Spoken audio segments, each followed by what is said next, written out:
Hello everyone, have a pleasant stay. Today's class is types of data. I'm Srimati from Dr. Ambedkar Global Law Institute, Tirupati. Let us introduction to data types in statistics. So this is what we are going to study, the different types of data which we are using in statistics. So in statistics, this type of data play a very critical and important role. So one should understand it's how to apply the measurements correctly to your data so that it can be concluded when the certain assumptions about the data has taken. So this is what you required. So we need to know which data analysis and its types uh, to be working on to select the correct perception technique, since different data types are considered as an approach to arrange the various types of variables. So we need to study the data types in accurately, otherwise the conclusion which has been drawn out of the data which has been collected may become wrong. So let's start with the qualitative data. We are dividing this qualitative data into two, that is nominal data and ordinal data. So what is nominal data is? So this type of data is used just for labeling the variables without having any quantitative variables. That is, otherwise we can say this about just names a thing without applying any particular order. So the nominal data sometimes referred to as labels. So example, we can say that gender. Gender means we know we are dividing into men, women like, and then hair color, and then that is blondie, brown, red, black like. So the marital status, again we used to divide it as married, single, widow, like. So this is about only refers to a thing, so it's called as labels. As you can observe from the examples, there is no intrinsic ordering the variables. So, and the next one is ordinal data.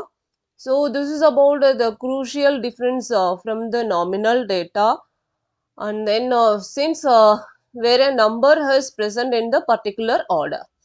So this type of data is placed into some kind of order by their position or the scale, and so this ordinary data may indicate superiority. So we cannot do arithmetic operations with the ordinal data because they only show the sequence. So these ordinal variables are considered as in between the quantitative and qualitative variables. So we can say that this ordinary data has qualitative data for which the variables are ordered. And in comparison with this nominal data, this ordinal data is qualitative data which which the values cannot be placed in the order. So based on the relative position, we can also assign numbers to ordinal data, but we cannot do max with those numbers. Say for example, we used to give first, second, third for the rank in the any competitions, but we cannot do any arithmetical operations with that data. Or else we can say that economical status or low, medium, high like, and we cannot do any calculations out of that ordinal data. And the next one is quantitative data.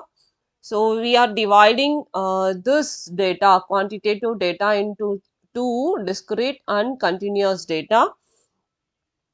So what is discrete data? Well, it shows the count that involves only the integers, and we cannot subdivide the discrete values into, and so we can say it simply, this discrete data can take only certain values and the data variables cannot be divided into smaller parts. Say for example, how much mark you received, out of 100 means then you can say only 50, 60, 70, like it cannot be divided into smaller parts.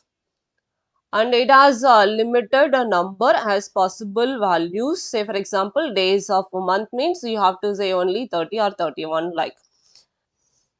So here we can say the number of students in a class, that is, and then or the number of workers in a company, or the number of test questions you answered correctly. So all this will come under the discrete data.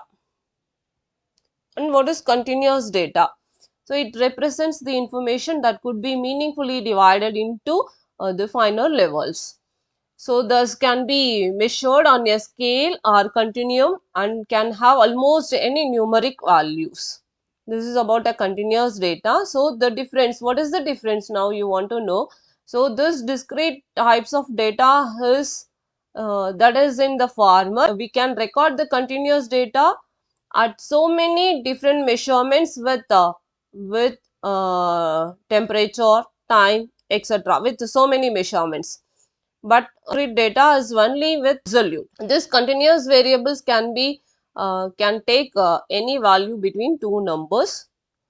And a good great rule for defining if data is continuous or discrete is that if the point of measurement can be reduced to in half or still makes sense, then the data is continuous. Say for example, the amount of time required to complete a project, then we can take it. Then the height of the children, then the speed of the car, like you can say for the continuous data's example. Hope you understood. Until the next, it's bye from Srimati. Thank you.